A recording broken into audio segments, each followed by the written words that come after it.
Hello বন্ধুরা, গোপাল রান্নাঘর থেকে আজকে আপনাদের সাদর আমন্ত্রণ জানাচ্ছি একটি সান্ধ্যকালীন টিফিন বা সকালের একটি মুখরোচক টিফিন নিয়ে।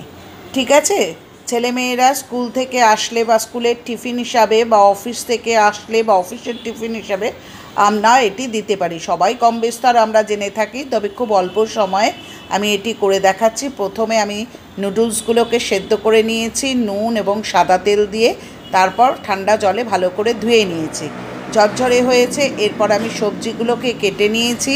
কড়াইতে আমি 2 চামচ রিফাইন অয়েল দিয়ে আমি পেঁয়াজ কুচিগুলোকে ভেজে নিচ্ছি। আচ্ছা, এখানে কিন্তু আপনারা রসুনের কুচিও দিতে পারেন। দিয়ে পেঁয়াজটাকে একটু ভাজার পর আমি সবজিগুলোকে দিয়ে দিচ্ছি। এই সবজিগুলোর মধ্যে আমি দিয়েছি গাজর, বিনস, শিমলা মির্চি। এখানে আপনারা বিভিন্ন ধরনের বিভিন্ন কালারের ক্যাপসিকাম দিতে পারেন, স্প্রিং অনিয়ন দিতে পারেন।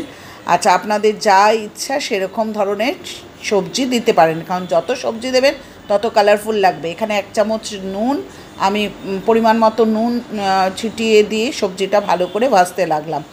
আর আমি আরেকটা জিনিস, সেটা হচ্ছে আমি কর্নগুলোকে অন্য পাত্রে নুন দিয়ে সেদ্ধ করে নিয়েছি, কর্নগুলোকেও দিয়ে দিলাম। আচ্ছা দেখুন, যত সবজি দেবেন তত স্বাদ ভালো হবে এবং দেখতেও অনেক বেশি কালারফুল হবে।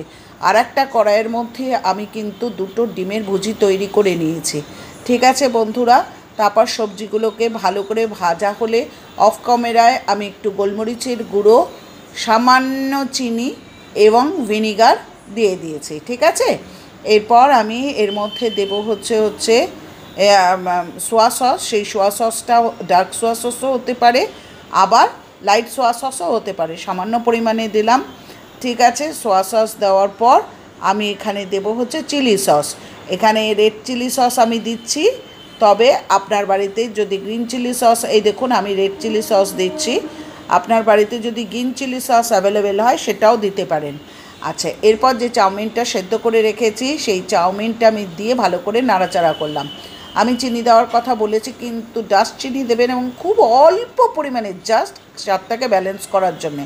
তারপর চাউমিনগুলোকে খুব ভালো করে আপনি নাড়াচাড়া করে নিলেন। তারপর আপনি হয়ে যাওয়ার পর দেখুন কত কালারফুল দেখতে হয়েছে। আপনি প্লেটে করে যখন সার্ভ করছেন তখন ডিম ভুজিগুলো ওপরে দিয়ে দিলেন, তারপর পেঁয়াজ কুচিয়ে রেখেছেন, তারপর শসা কুচিয়ে রেখেছেন, তারপর লঙ্কা কুচিয়ে রেখেছেন, এগুলো সমস্তই আপনি ওপর থেকে ছড়িয়ে দিলেন। আচ্ছা, এরপর আপনি টমেটো সস সহযোগে এইভাবে আপনি এগ চাউমিন পরিবেশন করতে পারেন। বন্ধুরা, আমি বারবারই বলছি যে আমি নিত্য নতুন বিভিন্ন ধরনের আইটেম দেখাচ্ছি। আইটেমগুলো যদি পছন্দ হয় তাহলে আমার পাশে থাকবেন, আমার চ্যানেলটাকে সাবস্ক্রাইব করবেন, লাইক করবেন, কমেন্ট করবেন, শেয়ার করবেন। ভালো থাকবেন বন্ধুরা, আমাকে সাপোর্ট করবেন।